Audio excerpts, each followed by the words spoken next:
Iya. Ya. Assalamualaikum warahmatullahi wabarakatuh. Waalaikumsalam. Saya mau pantun dulu ya. Pohon salam dikelilingi salam dikelilingi bunga sepatu. Assalamualaikum warahmatullahi wabarakatuh. Waalaikumsalam warahmatullahi wabarakatuh. Langsung akuan itu. Baiklah. Saya hari ini akan mempresentasikan nama dulu ya. Perkenalan dulu. Sorry. Nama saya Siti Najmia, biasa dipanggil Mimi. Saya akan mempresentasikan mengenai faktor psikologis dalam proses pembelajaran ditinjau dari segi umum dan perspektif Islam. NIM saya 225600-330, itu angka cantik ya, ada 33-nya Mimi. Jangan iri. Oke, nanti saya bikin martabak ya. Oke. Dari mana nih? Saya dari Yayasan Pendidikan Islam Madrasah Ibtidaiyah Nurul Huda Yasfina. Sekolah di atau kuliah di Sekolah Tinggi Ilmu Ekonomi Ganesha. Mata kuliah psikologi dan profesionalisme pendidikan ya, dengan dosen Bapak Dr. Lalu Muhammad Sanudin MPD. Baik. Pendahuluan. Psikologi bukan sekedar pelengkap, melainkan faktor utama dalam keberhasilan akademik. Ya, di sini pentingnya psikologi dalam belajar. Memahami mekanisme mental membantu pendidik menciptakan lingkungan yang mendukung penyerapan informasi secara optimal. Kondisi mental yang stabil dan sehat adalah mesin penggerak utama bagi motivasi belajar yang berkelanjutan dan bermakna. Next. Faktor psikologis umum. Motivasi belajar. Intrinsik, dorongan dari rasa ingin tahu dan kepuasan pribadi dalam memahami ilmu. Ekstrinsik dipicu oleh apresiasi, nilai, atau dukungan lingkungan sosial. Keseimbangan keduanya menciptakan ketahanan belajar yang berkelanjutan. Okay, next. Faktor psikologis umum. Emosi dan kesehatan mental. Keamanan emosional, siswa belajar paling efektif saat merasa aman, dihargai, dan benar. Dampak stresnya, tekanan berlebih menghambat dan mengganggu logika atau memori. Kesejahteraan, kesehatan mental yang stabil adalah fondasi utama bagi penyerapan materi yang optimal. Next. Kepercayaan diri dan self-efficacy. Self-efficacy adalah keyakinan mendalam seorang siswa terhadap kemampuannya dalam menyelesaikan tugas tertentu dengan sukses. Dalam pandangan psikologi pendidikan, ini bukan sekedar percaya diri, melainkan fondasi mental yang menentukan seberapa besar usaha dan ketekunan yang akan diberikan siswa saat menghadapi tantangan akademis yang sulit. Next. Gaya belajar dan kognisi.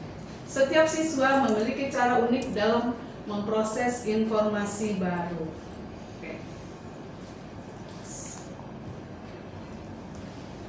Landasan Islami dalam pembelajaran. Perintah literasi dan eksplorasi terdapat dalam Quran surah Al-Alaq ayat 1-5. Iqra bismi rabbikal ladzi khalaq, khalaqal insana min 'alaq, iqra wa rabbukal akram, etc. Di sini kita disuruh membaca. Ya, membaca dengan menyebut nama Tuhanmu yang menciptakan. Dia mengajar manusia apa yang tidak diketahuinya. Jadi dalam kehidupan sehari-hari juga kita Iqra ya. Apapun itu kejadiannya, itu adalah suatu pembelajaran. Oke. Doa dan rendah hati terdapat dalam Quran surah Toha ayat 114. Robi zidni ilman dan warzuqni fahman dan seterusnya. Oke, itu biasanya doa yang sering dibaca ketika belajar anak-anak ya di ruang kelas. Oke. Ayat ini mengajarkan bahwa proses belajar tidak pernah selesai atau lifelong learning. Kedekatan spiritual memastikan ilmu yang didapat membawa keberkahan dan kemanfaatan. Oke, next. Puncak kemuliaan terdapat dalam surah Al-Mujadilah ayat 11. Allah akan mengangkat derajat orang-orang yang beriman di antaramu dan orang-orang yang diberi ilmu beberapa derajat. Kira-kira bunyi Arabnya kayak apa? Ya, Oh ya, yarfa'illahu ladina amanu waladina utul ilma darajat. Oke. Niat dan keikhlasan, psikologi nawaitu. Belajar bukan sekedar kognisi, melainkan manifestasi niat. Dalam pandangan Islam, ikhlas dalam belajar adalah penggerak psikologis drive terkuat yang menjaga siswa saat menghadapi kesulitan materi. Kewajiban mutlak terdapat dalam hadis riwayat Ibnu Majah. Menuntut ilmu itu wajib atas setiap muslim. Tolabul ilmi fardhun 'ala kulli muslim. Oke, kewajiban sepanjang hayat yang mendasari pertumbuhan intelektual. Fondasi dasar adab sebelum ilmu. Menurut Imam Malik rahimahullah berkata, pelajarilah adab sebelum mempelajari ilmu. Karakter adalah wadah bagi ilmu pengetahuan. Ya, karena pintar aja tidak cukup, kalau tidak beradab itu akan sangat menjerumuskan seseorang. Dia akan sombong, ya. Oke, next. Strategi implementasi belajar berbasis psikologi dan Islam. Lingkungan aman. Menciptakan suasana kelas yang bebas dari intimidasi. Mengutamakan kasih sayang atau rahmah sebagai fondasi utama dalam setiap interaksi belajar mengajar. Reward berbasis syukur. Mengapresiasi usaha murid melalui penguatan positif. Mengajarkan bahwa setiap pencapaian adalah karunia Allah yang harus disyukuri secara aktif. Tadabur dan mindfulness. Melatih fokus murid melalui doa dan perenungan atau tadabur terhadap materi pelajaran sebagai bentuk pengenalan kebesaran Sang Pencipta. Next. Takwa dan tawakal. Instrumen spiritual utama untuk memitigasi kecemasan atau anxiety dalam belajar. Memahami bahwa hasil akhir berada di tangan Sang Pencipta, memberikan ketenangan emosional bagi siswa saat menghadapi ujian atau tantangan akademik. Sabar dan ridho. Mekanisme dalam menghadapi kegagalan. Sabar melatih ketekunan, sementara ridho membantu siswa menerima keterbatasan tanpa kehilangan harga diri, memfasilitasi proses refleksi yang sehat. Keseimbangan ikhtiar. Keseimbangan antara usaha manusia yang maksimal dan kepasrahan ilahiyah. Fokus dialihkan dari sekadar nilai angka ke proses perjuangan yang secara psikologis meningkatkan motivasi intrinsik dan growth mindset. Oke, next. Ya, di sini ada kasus pertama, kecemasan ujian. Oke. Siswa kelas 4 MI mengalami detak jantung cepat dan hilang fokus setiap kali menghadapi ujian matematika meskipun sudah belajar keras. Ya, kalau menurut teman-teman seperti apa kalau ada kasus seperti ini?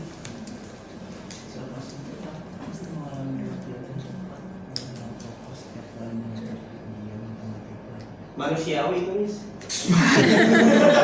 Apalagi matematika. Ya, ada lagi pendapat lain. Belum sarapan. Jantungnya berdetak cepat ya. Aduk. Ya kira-kira seperti apa? Ada lagi yang mau Karena kasih mungkin pikirnya tuh matematika tuh susah. Terus Terus? bisa jadi Di mindsetnya udah Iya, langsung di mindset nolak bisa ya. jadi dia nggak tahu rumusnya. Jadi udah ketakutan duluan. Atau dari Hipnoterapi. faktor gurunya mungkin Iya, yang membuat bisa dia jadi. kayak Tertekan gitu. tertekan, Iya. mengintimidasi, baru tidak masuk kelas menghayal. aja gurunya udah tegang banget nih. Kerjakan soal.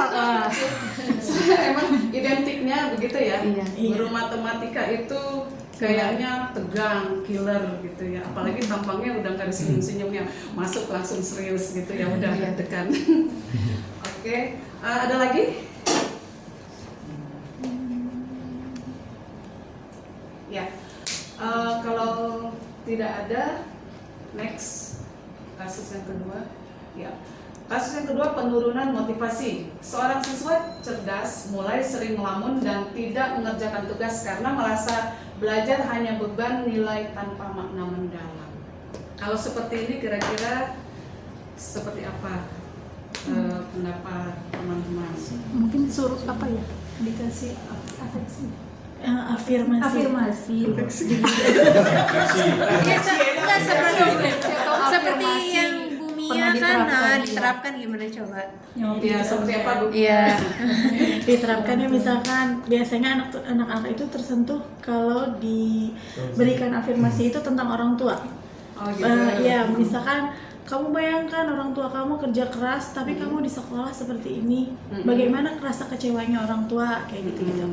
Ntar itu dari situ dia kebangun tuh kayak oh iya. Jadi hatinya tersentuh ya. Iya tersentuh sampai nangis, kadang ada yang kayak gitu. Oh gitu, merasa salah, merasa banyak dosa sama orang tua gitu. Ya nextnya dari cowoknya nih ada yang ini yang pakai baju batik yang agak lemesan dikit. Mr. Zack. Penurunan motivasi. Bagaimana menurut Anda penurunan motivasi? Seorang siswa cerdas mulai sering melamun dan tidak mengerjakan tugas karena merasa belajar hanya beban nilai tanpa makna mendalam. Penurunan motivasi banyak hal yang mungkin dari rumahnya juga dia sudah uring-uringan. Misalnya dia dengan orang tuanya mungkin disuruh apa terus ujung-ujungnya jadi nggak mau sehingga motivasi dia di belajar juga jadi udah malas karena udah dimarahin duluan dari rumahnya. Makanya iya itu perlu Jadi apa udah ya? gak ada mood ya? Iya kalau bisa memang di segala hal dari gurunya, dari orang tuanya, dari lingkungan sekolahnya juga, jadinya semuanya itu saling berhubungan seperti itu. Kalau seandainya 3 hal itu mungkin tercukupi dalam artian dari temennya juga support gitu, dari gurunya juga bisa membuat nyaman, membangun chemistry antara siswa dengan gurunya, kemudian juga sebagai wali murid juga di rumahnya juga dia juga bagus gitu pendidikannya, dari orang tuanya kan juga kadang-kadang ada yang ngajarin, ada yang acuh karena memang mungkin kesibukan dari orang tuanya sendiri. Kalau memang setidaknya dicukupkan itu mungkin kalau memang itu dicukupkan semuanya insya Allah bisa sih maksudnya. Ada motivasinya ada. Ini kalau Bagaimana menurut pendapat Pak Haji? Baik, terima kasih atas waktunya. Saya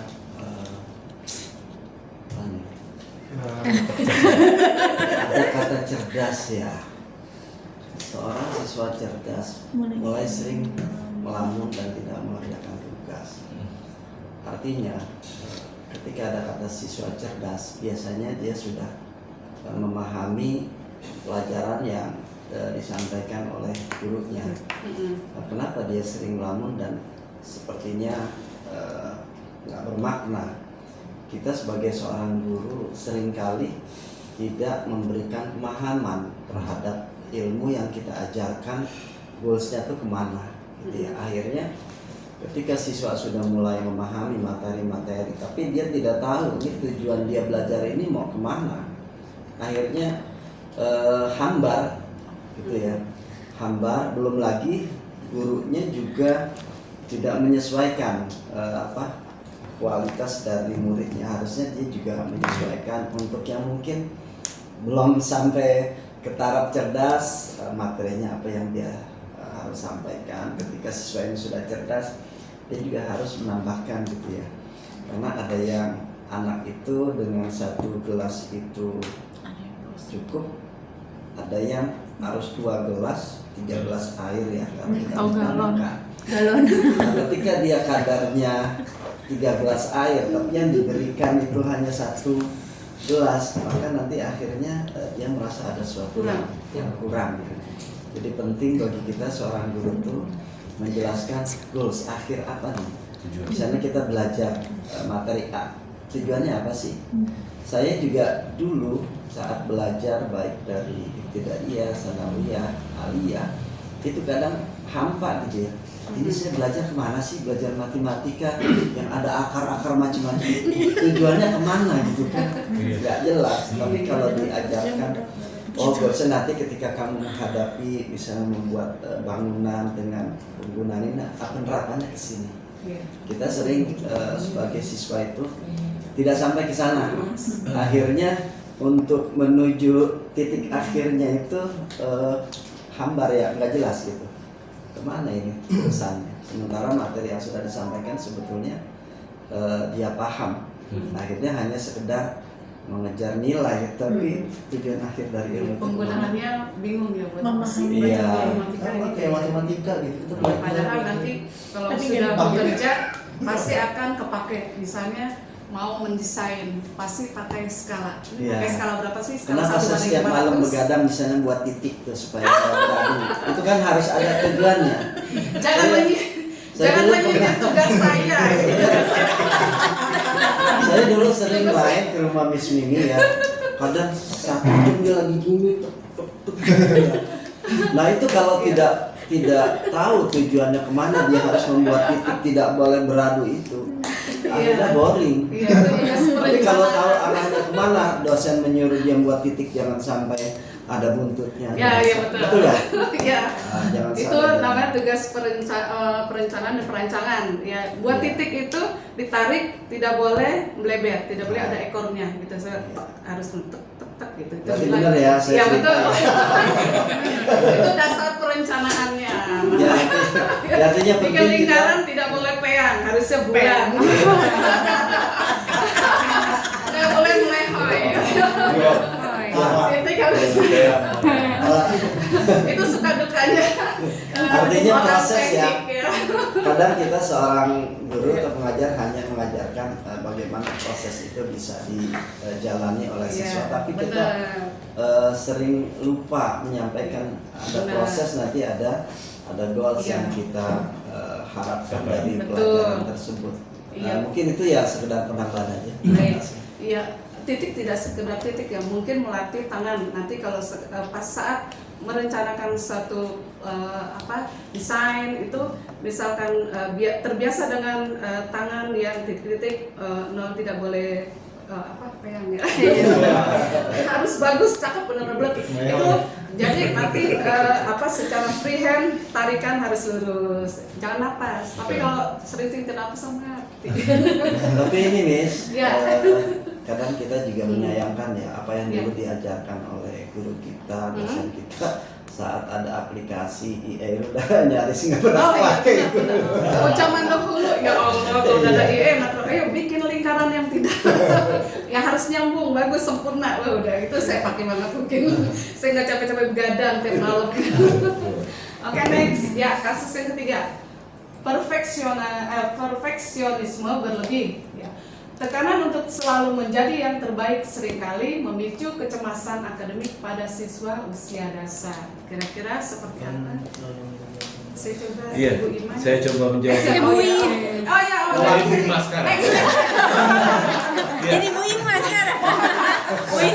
Ada beberapa Ya, tuntutan boleh. dari, maaf ya Bu Ima, saya Setelah Mas Tandiana takutnya saya hilang gitu. Kadang-kadang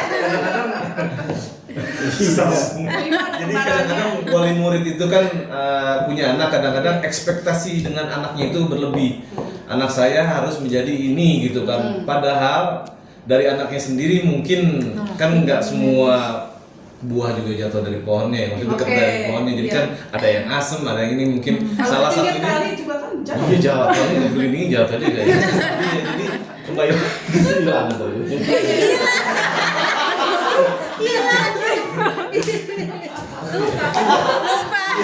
Iya, karena saya pengennya sesuai dengan misalnya bapaknya seorang desain grafis misalnya, saya pengen anak saya juga jadi desain grafis karena kayak gitu kan perfeksionismenya ada timbul lah sampai iya, sedangkan anaknya juga nggak pengen yang ke situ, maunya misalnya mau jadi ustadz atau ustazah atau misalnya Atau guru bahasa Inggris. yang lain atau bahasa Inggris meskinan di kabupaten sama gitu kan. Jadinya ya iya, jadi kadang-kadang Ini kayak karena terlalu tekanannya Saya seperti ada itu sedikit curhat berarti. jadi seperti itu kurang lebihnya. Oke. Terima kasih. Oke, Ya next. Bu Ima yang tersinggung itu. Iya. Ini KW soalnya. Dua. Saya ucapkan terima kasih asisten. Iya.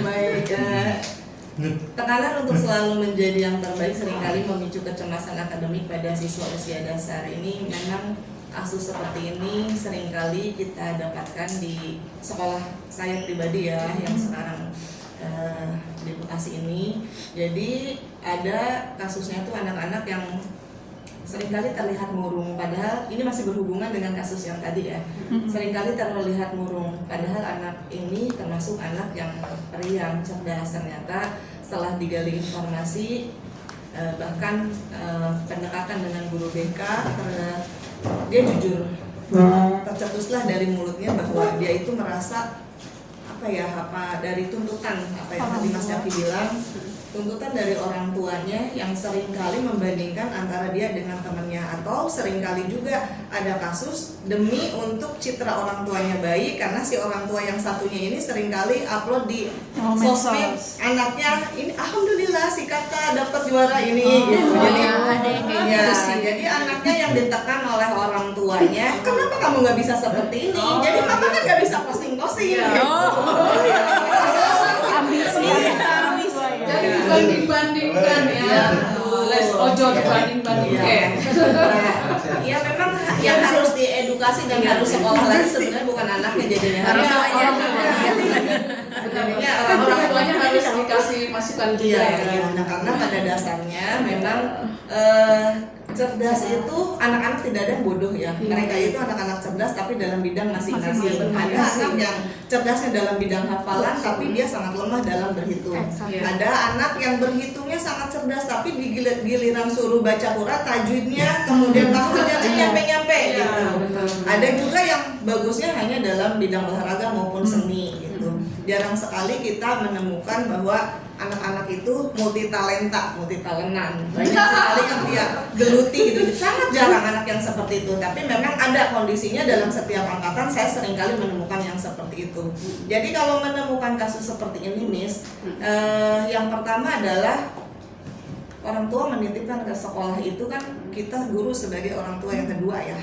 Lingkungan sekolah itu sebagai rumah yang kedua untuk anak-anak ya. Jadi baiknya untuk para guru ini memposisikan diri, karena kan perkembangan zamannya berbeda, kemudian anak yang kita perlakukan juga yang kita didik mentalnya berbeda, nggak kayak kita zaman dulu otot kawat tulang beton udah diapain aja kuat banget gitu. Kalau anak sekarang dikerasin sedikit kan nah contohnya Mas Adil kan dikasih sedikit ya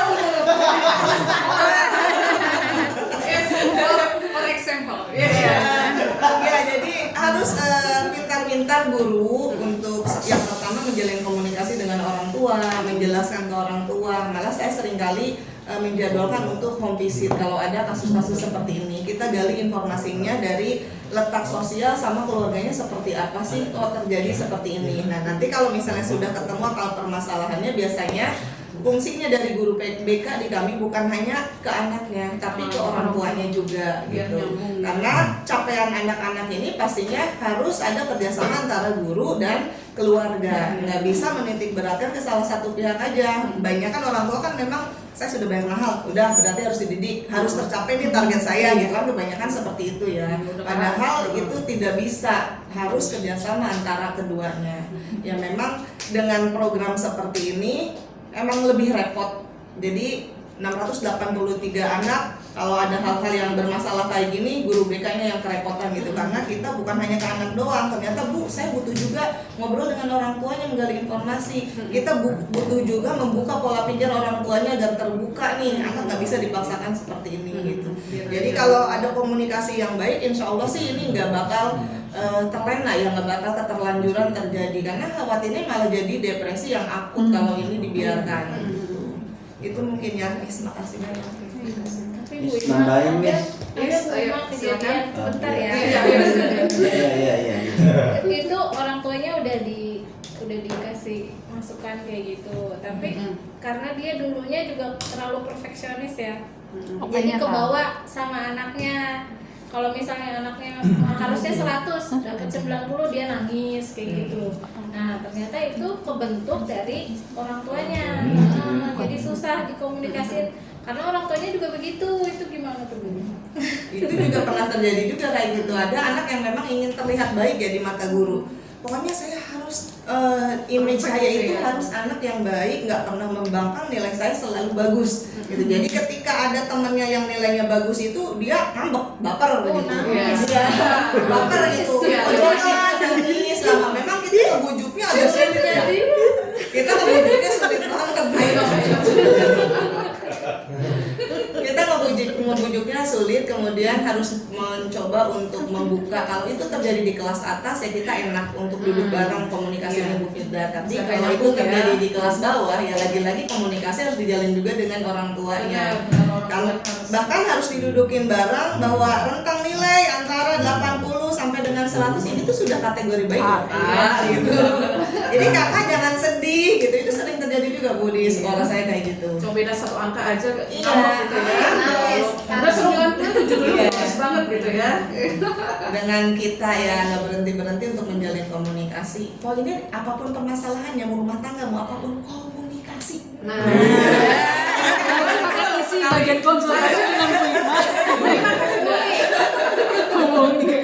ya silakan Pak Junalan tadi mau. Lupa. Ya, Apa pertama, perlu dikasih kopi dulu? saya turut prihatin dengan Bu Ima yang mungkin sudah bayar mahal menuntut perfeksionisme, dan saya lebih prihatin lagi kepada yang bayarannya masih sangat murah tapi mereka menuntut.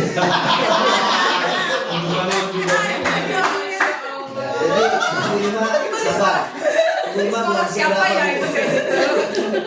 Alhamdulillah di sekolah kita bayarannya nggak begitu mahal, murah, tapi mereka menuntut. Semangat itu ya, Masya Allah, benar-benar.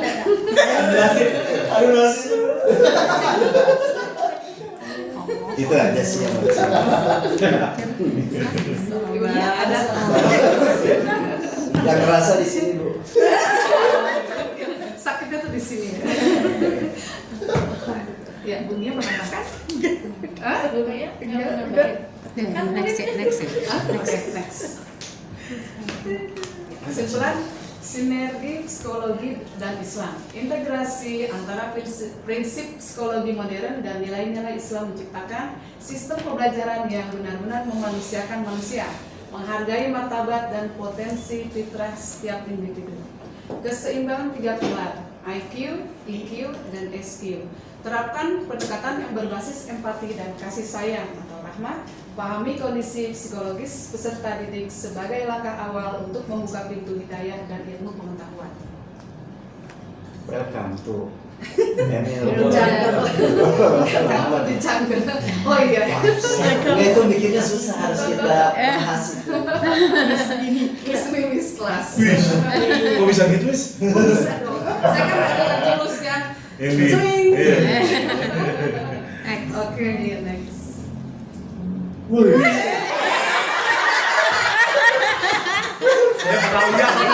Saya pernah lihat di mana? Ya? Aduh, ada contekan. Perasaan kemarin saya udah bilang, saya nggak mau buruan jelek. Saya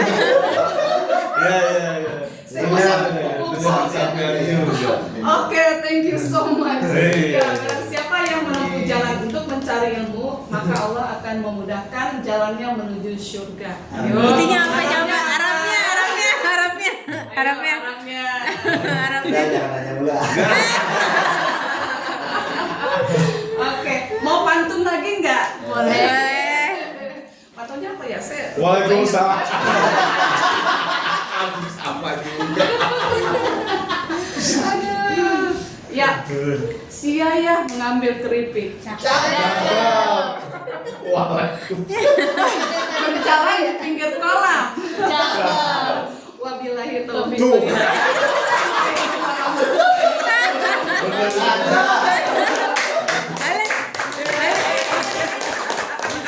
Padahal kemarin ada kritik yang mana?